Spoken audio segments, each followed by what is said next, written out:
Conseguir aquela radiografia perfeita do úmero, sabe? É uma mistura de arte e ciência. E é exatamente isso que a gente vai desvendar aqui, passo a passo, para chegar na imagem ideal.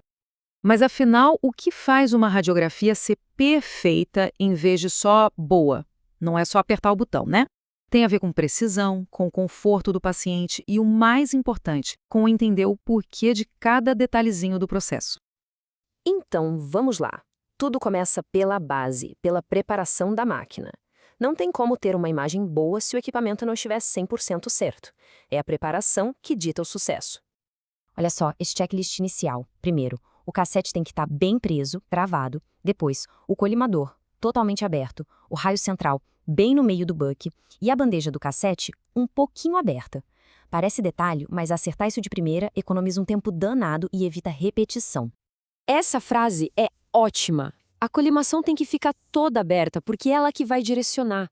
Ou seja, não é só um passo técnico. A luz do colimador vira o nosso guia, a nossa referência visual para tudo que vem depois.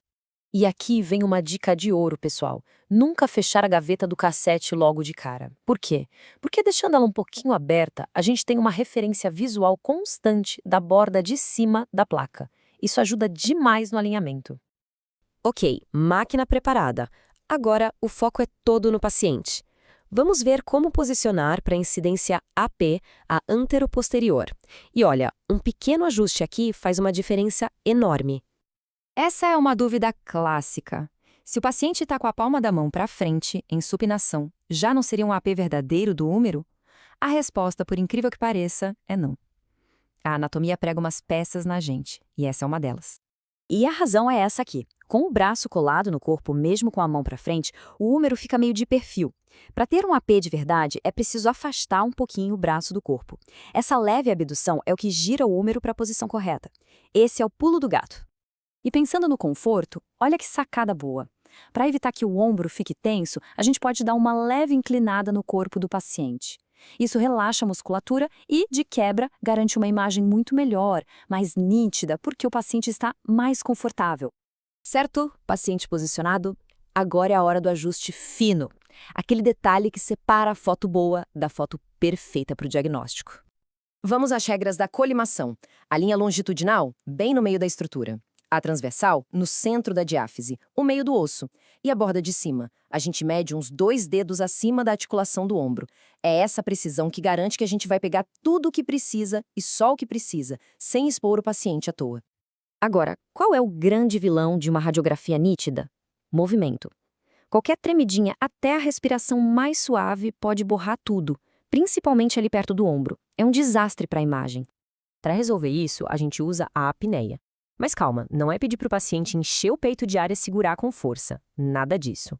A apneia aqui é uma pausa bem suave na respiração normal. É bem mais simples do que o nome sugere.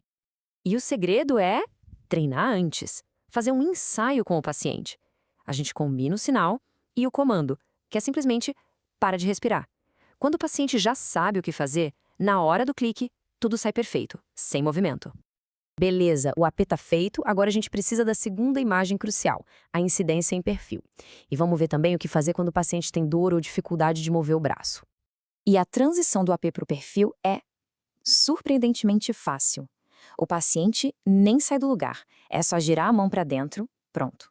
Esse simples movimento já coloca o úmero na posição de perfil perfeita. É muito prático.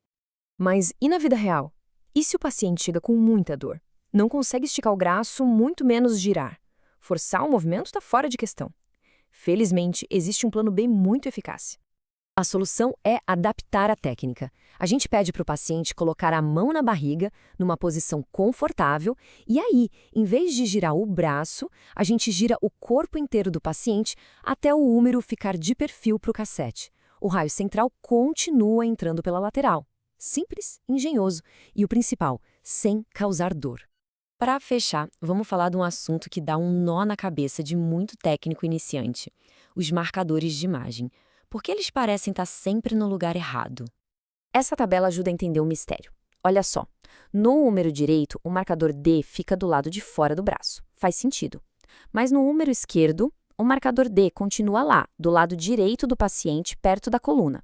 A regra é clara: O marcador de direito sempre indica o lado direito do paciente, não importa qual lado a gente está examinando. Para entender de vez essa lógica, a gente precisa falar um pouquinho de anatomês. Tudo tem a ver com a direção do feixe de raio-x. Ele entra pelo lado de dentro, o medial, e sai pelo de fora, o lateral, ou o contrário. E aqui está a regra de ouro que amarra tudo. Se o feixe vai do meio para fora, ou seja, é médio-lateral, o posicionamento é considerado AP. Se vai de fora para dentro, lateromedial, é PA. É essa direção do feixe que define a regra do jogo, inclusive a regra dos marcadores. É a lógica por trás de tudo. Então, no fim das contas, onde termina a técnica e começa a arte na radiografia? Fica claro que conseguir a imagem perfeita é como uma dança. Uma dança entre a ciência, com suas regras rígidas, e a arte de se adaptar, de entender e cuidar da pessoa que está ali na nossa frente.